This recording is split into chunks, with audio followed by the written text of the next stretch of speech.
ये जो हमें दुख मिलते हैं ना, ये पाप के कारण मिलते हैं। लोग मारे घूम रहे हैं दुख मिटाने के लिए, सोचते हैं कोई जादू कर दे, कोई टोना कर दे, कोई जंतुर बांध दे, कोई आशीर्वाद दे दे। अरे काहे को पागल हो?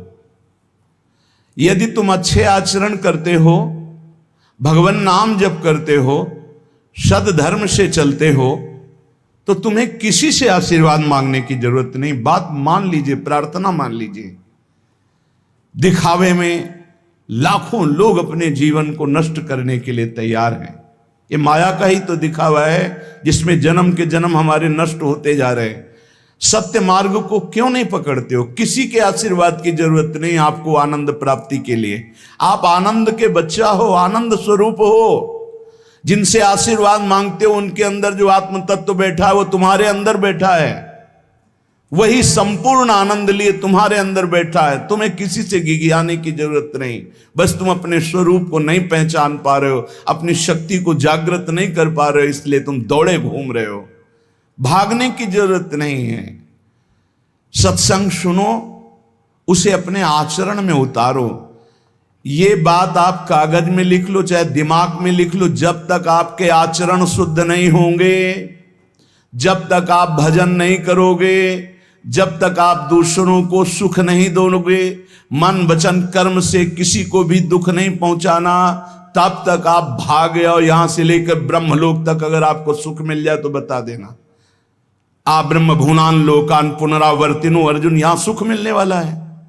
आ ब्रह्म स्तंभ पर्यंतम सर्वम मायामयम जगत, यहां सुख मिलने वाला है। अगर सुख सिंधु भगवान का भजन नहीं करेंगे, बैठ के अपने घर में बैठकर आधा घंटा भजन नहीं करेंगे, मारे घूम रहे हैं, सोच रहे हैं ये भगवान का अवतार है, हमारा कल्याण हो जाएगा। ए भाई, जब भगवान वास्तविक अवतार लिए और जो भजन नहीं किए उनका भी कल्याण नहीं हुआ। भगवान के अवतार के समय हम भी रहे होंगे कहीं ना कहीं, किसी जीव जंतु के रूप, कल्याण हुआ क्या? अब भजन करोगे तो कल्याण हो जाएगा। हमारी बात मान लो।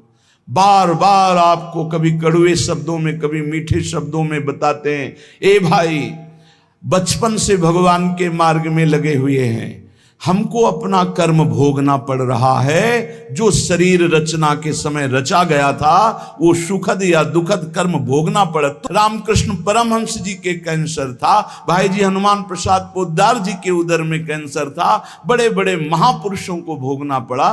तो प्रारब्ध को भोग लो।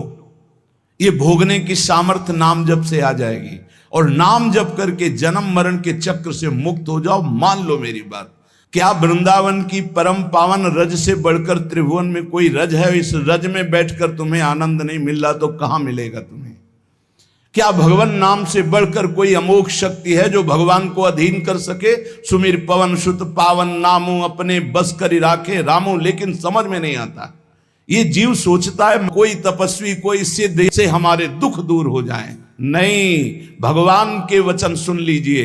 दैवी हेषा गुणमयी मम माया दुरत्तया, मामेव ये प्रपद्यन्ते माया मेताम तरन्ति ते। ये गुणमयी माया को पार करना बहुत कठिन है। एकमात्र उपाय है, मेरी शरण में आ जाओ। हरि शरणम श्री कृष्ण शरणम मम। जब तक प्रभु की शरण में नहीं तब तक माया मुक्त। पर समझ में नहीं आता। लोगों को ऐसा लगता है मैं जाऊंगा, आशीर्वाद मिलेगा, मैं सिद्ध हो जाऊंगा, सब दुख नष्ट हो जाएंगे। आप समझो, हमारी प्रार्थना को समझो। हम अंदर से पीड़ित होके बोल रहे हैं, आप लोग समझते नहीं हो। भगवान का भजन किए बिना कहीं भी भाग के चले जाओ, आपको शांति नहीं मिलेगी प्यारे।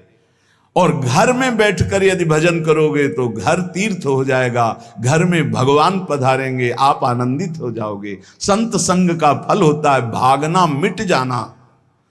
सत्संगति संस्कृति कर अंता, ये जो जन्म मरण का भागना ये मिट जाएगा। ये छोटे मोटे भागने से, शब्द सुना, मनन किया, आचरण में लग गए। कभी महीना 2 महीना में अगर संयोग बना तो हम बैठ के सत्संग सुन रहे हैं, नहीं तो हमारे पास यंत्र है, हम रोज उससे नवीन उत्साह प्राप्त करें भगवत मार्ग में चलने का। जब मिले तब दर्शन कर लिए, नहीं तो हम उनकी आज्ञा पर चल रहे हैं तो हमारा सदैव सानिध्य है। भागने की जरूरत नहीं। नहीं भाई नहीं, थोड़ा चैन लो, थोड़ा शांति लो, भागने की जरूरत नहीं है। अंदर से भगवान को सुमिरन करने की जरूरत है। थोड़ा संयम में आओ। जिसको देखो मनमानी आचरण कर रहा है, सोचता है कोई संत महात्मा आशीर्वाद दे देंगे, तो तुम्हें संत महात्मा मिलेंगे ही नहीं।